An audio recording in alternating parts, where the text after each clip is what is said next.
Hello everyone, सभी का ईडोर में स्वागत है। दोस्तों, मैं आप सभी के लिए लेके आ गया बहुत ही महत्वपूर्ण जो है एमपी बोर्ड का जो है एक शब्द का अनेकार्थी शब्द जो कि आपके एग्जाम में सीधे सीधे पूछा जाने वाला है और एक नंबर आपको यहीं से पक्का होने वाला है। और वही क्वेश्चन मैं आपको बताने वाला हूँ जो आपके एग्जाम में बार बार घुमा घुमा के पूछा ही जा रहा है, यही पूछा जा रहा है। अगर आप इस वीडियो को अंत तक देखते हैं तो आपका जो है 2 से 3 नंबर ऐसे ही पक्का है। तो इस वीडियो को अंत तक देखिए, चैनल को सबसे पहले सब्सक्राइब कीजिए, वीडियो को लाइक कीजिए, अपने दोस्तों के साथ शेयर कीजिए। चलिए फिर मिलते हैं, चलिए देखते हैं क्वेश्चन।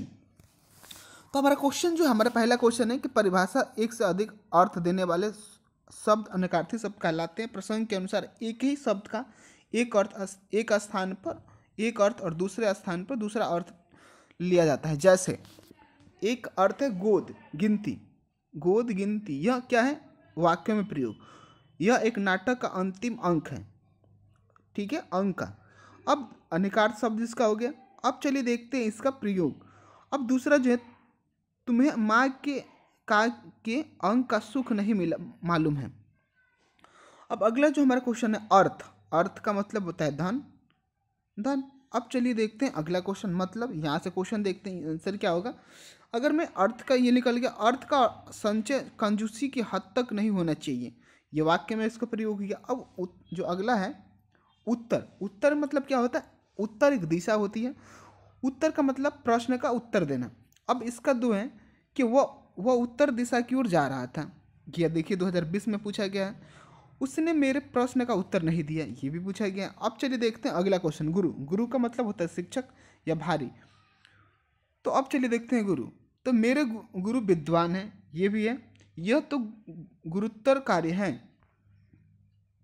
अब चलिए देखते हैं फल, फल का मतलब क्या होता है? फल का मतलब परिणाम होता है या फल फूल होता है। तो चलिए, परीक्षा परिणाम ठीक नहीं रहा, यानी 2014 में पूछा गया है, यानी कि रिपीटेड क्वेश्चन हो सकता है कि आपके एग्जाम में पूछा जाए। आम का फल मीठा है। ओके, अब चलिए देखते हैं अगला क्वेश्चन, जो अगला हमारा बहुत महत्वपूर्ण है, कीमत। कीमत, मूल्य का मतलब होता है कीमत, मोल। वह वस्तु निर्धारित मूल्य पर मिलती है। अब अगला जो है, जीवन का मूल्य आका नहीं जा सकता, यानी कि दोनों बातें आपको समझ में आई। अब चलिए देखते हैं कर, कर का मतलब होता है हाथ और एक होता है करना, यानी कि करना। तब देखिए क्या, वहाँ करतल ध्वनि गुजर उठी। देखिए महत्वपूर्ण क्वेश्चन यहाँ पे जैसे कि लिखा हुआ है और बार बार पूछा भी गया है। कार्य तो सभी करते हैं। अब चलिए देखते हैं वर्ण, वर्ण का मतलब होता है रंग या अक्षर। तो रंग संयोग अच्छा है, रंग संयोग अच्छा है। तुम्हें तो वर्णमाला का ज्ञान भी नहीं है। देखिए ये भी 2020 में पूछा गया। अब चलिए देखते हैं अगला क्वेश्चन जो आपके एग्जाम के लिए महत्वपूर्ण है। अब जो है यहाँ से हम देख रहे हैं, क्या देखेंगे? बहुब्रीहि समास किसे कहते हैं, समास के बारे में जानेंगे, जो कि हमारे लिए बहुत ही महत्वपूर्ण है। चलिए देखते हैं। तो चलिए पहले देखते हैं कि समास कहते हैं किसे। समास उसे कहते हैं जब दो या दो से अधिक शब्द मिलकर एक नया संक्षिप्त शब्द बनाते हैं, उस मेल की क्रिया को हम समास कहते हैं। समास 6 प्रकार के होते हैं। तो चलिए हम तीसरा से देखेंगे, आने वाले में सारे हम समास के बारे में जानेंगे। अगर आपको समास के बारे में पूरे जानना है तो इस वीडियो को सबसे पहले सब्सक्राइब कीजिए और कमेंट कीजिए कि समास के पूरे महत्वपूर्ण क्वेश्चन जो आपके एग्जाम में बार बार पूछे जा रहा है वही मैं आपको बताने वाला हूँ। तो चलिए देखते हैं क्वेश्चन। अब बहुब्रीहि समास किसे कहते हैं? जिसमें दोनों पद प्रधान न होकर किसी तीसरे पद की विशेषता की बात करें, उसे हम क्या कहते हैं? बहुब्रीहि समास कहते हैं। जैसे पंचनामा, पंचनामा का मतलब होता है 5 हैं अनस, जिसके अर्थ अर्थात सी। अब चलिए देखते हैं लंबोदर, लंबोदर का मतलब होता है लंबा और उधर जिसका अर्थ है गणेश। अब चलिए देखिए अगला जो है दशानन, दशानन के बारे में कह देते हैं 10 अनन हो जिसके, यानी कि 10 सिर हो, तो उसको किसे कहते हैं? उसे रावण को कहते हैं। और देखिए ये 2007, 2019 तो 2022 में पूछे जाने का। अब अगला जो है नीलकंठ, नीलकंठ का मतलब होता है नीला है कंठ, जिसका अर्थ है शंकर। ये भी देखिए 2016 में पूछा गया प्रश्न है। अब चक्रपाणी, चक्रपाणी का मतलब चक्र हाथ में जिनके अर्थात विष्णु। अगला जो हमारा क्वेश्चन है कि त्रिलोचन, त्रिलोचन का मतलब होता है 3 नेत्र जिनके अर्थात अर्थ हो जाएगा शंकर। चतुर्भुज, 4 भुजा जिसकी 4 अर्थात 4 भुजा हो, उसे हम कैसे कहते हैं? विष्णु कहते हैं। अब पीताम्बर, पीले वस्त्र जिनके अर्थात कृष्ण। अब अर्थात दशामुख, 10 मुख जिसका अर्थ है रावण। चौमासा, चौमासा का मतलब 4 और माँ जिसमें अर्थात वर्षा होता है। अब अगला जो है मृगलोचनी, मृगलोचनी का मतलब नेत्र है मृग के समान अर्थन स्त्री। अब चलिए देखते हैं तत्पुरुष समाज किसे कहते हैं। तत्पुरुष समाज भी महत्वपूर्ण है। तत्पुरुष समाज कहता है कि तत्पुरुष समाज जिसमें कारकों को लोप हो जाता है, इसे दूसरा पद प्रधान नहीं है। उदाहरण के लिए शोक मगन, शोक मगन में शोक में मगन, तो इसे क्या कहते हैं, ये हो गया आपका अंश। अब जन्मांध यानी कि जन्म से अंधा। अब स्वर्ग प्राप्त यानी कि स्वर्ग को प्राप्त।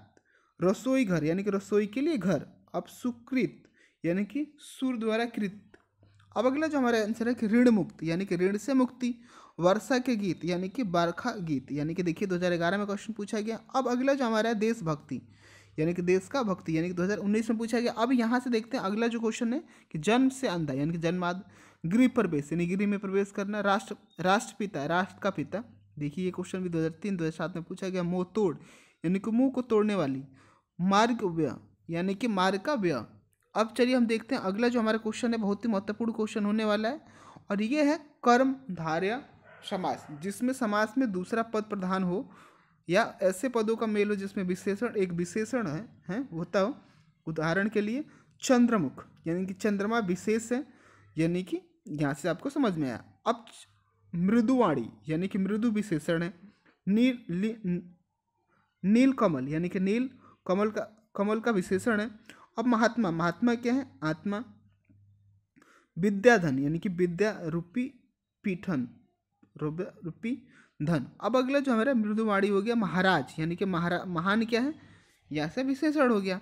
ऐसे ही चल देखिए सारे क्वेश्चन पूछे गए आपके एग्जाम में, वही मैं आपसे अब जो आपका अगला है अब है द्विगुण समास। कि द्विगुण समास किसे कहते हैं। द्विगुण समास जहाँ पहला पद संख्यावाची हो उसे द्विगुण समास कहते हैं। उदाहरण के लिए देखिए 2014 में क्वेश्चन पूछा गया चौराहा यानी कि 4 राहों का समूह, उसे हम चौराहा कहते हैं, जैसे कि 2019 में पूछा गया। 27 7 सैकड़ा यानी कि 7 सैकड़ा। अब अगला जो हमारा है पंचवटी यानी कि 5 वटों का समूह। अगला त्रिवेणी, त्रिवेणी का मतलब होता है 3 वेणियों का समूह। सप्तऋषि यानी कि 7 ऋषियों का समूह। नवरत्न यानी कि 9 रत्न। अब दोपहर यानी कि दोपहर का समाहार। पंचरत्न यानी कि 5 रत्नों का समूह। अगला अष्टाध्यायी यानी कि 8 अध्यायों का समरा। अब नवग्रह यानी कि 9 ग्रहों का समूह। अब 5 तंत्रों का समाहार, देखिए ये 2012 में और 2016 में भी पूछा गया है। अब चलिए देखते हैं हम। इसी के साथ इस वीडियो को यहीं ख़त्म करते हैं, फिर मिलते हैं नेक्स्ट वीडियो में। तब तक के लिए खुश रहिए, मुस्कुराते रहिए और चैनल को सब्सक्राइब कीजिए।